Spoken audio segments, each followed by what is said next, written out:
Magandang gabi mga kapuso. Ngayong katatapos lang ng State of the Nation address ng Pangulo, patuloy naman nating binabantayan ng Typhoon Egay na nagbabadya pa ring patuloy na lumakas at andyan pa rin ang posibilidad na maging super typhoon ito. Sa latest bulletin ng Pag-asa, nakataas na ang signal number 2 sa Catanduanes, eastern portion ng Albay, northern portion ng Camarines Norte, eastern portion ng Camarines Sur, Isabela, northern at central portions ng Aurora, Quirino at Cagayan kasama ang Babuyan Islands.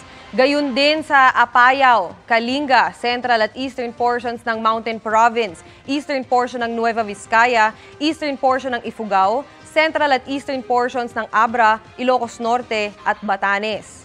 Sa Visayas naman, nasa ilalim din ng signal number 2 ang northeastern portion ng Northern Samar, kaya paghandaan po ang masungit na panahon.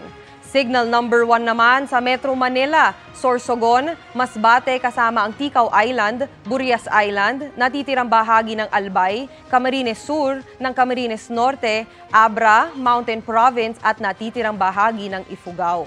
Kasama rin ang natitirang bahagi ng Nueva Vizcaya, Quezon kasama ang Polillo Island at rest of Aurora. Ganun din sa Benguet, Ilocos Sur, La Union, Pangasinan, Nueva Ecija, Tarlac at Zambales.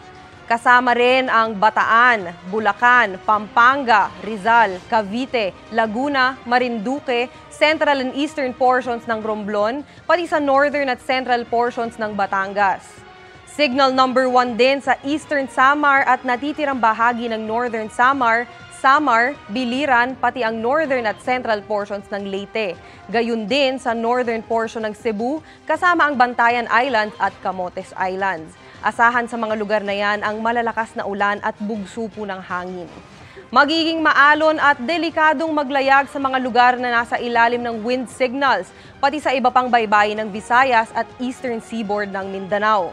Huli pong namataan ang Typhoon Egay sa layong 500 kilometers silangan ng Baler, Aurora. Taglay na nito ang lakas ng hangin na 155 kilometers per hour at pagbugsong aabot sa 190 kilometers per hour. Kumikilos yan pa north-northwest sa bilis na 10 kilometers per hour. Kung hindi yan magbago, posibleng lumapit palalo sa northern Luzon ng bagyo. At ayon sa Pag-asa, posibleng tawirin ng Luzon Strait at posibleng maglandfall o dumaan malapit sa Babuyan Islands o Batanes area. Inaasahang lalabas yan ng PAR sa Huwebes. Bukod naman sa direktang epekto ng bagyong Egay, magpapaulan din ang hanging habagat. Base sa datos ng Metro Weather, halos buong araw maulan bukas sa Luzon. Kabilang dyan ang malaking bahagi ng Northern Luzon, Central Luzon, Mindoro, Palawan at ilang bahagi ng Bicol Region. Matitinding ulan ang dapat paghandaan sa Cagayan Valley, Cordillera at Ilocos Region. Yung mga kulay pula at pink na nakikita ho natin sa rainfall map ngayon, ibig sabihin yan ay intense to torrential rains kaya maging alerto sa flash floods at landslides.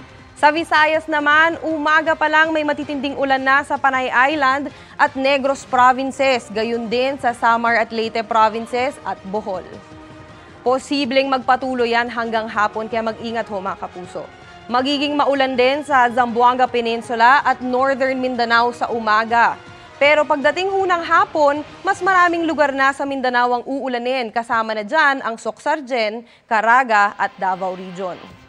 Dito naman sa Metro Manila, mataas din ang tsansa ng ulan sa hapon kaya sa mga balik trabaho po bukas, huwag kalimutang magdala ng payong at mag-ingat pa rin ho. At yan muna ang latest sa lagay ng panahon. Ako po si Maureen Shrivers para sa GMA Integrated News Weather Center. Maasahan anuman ang panahon. Good news mga kapuso! Maaari niyong mapanood ang 24 oras at iba pa naming mga newscast sa aming YouTube channel.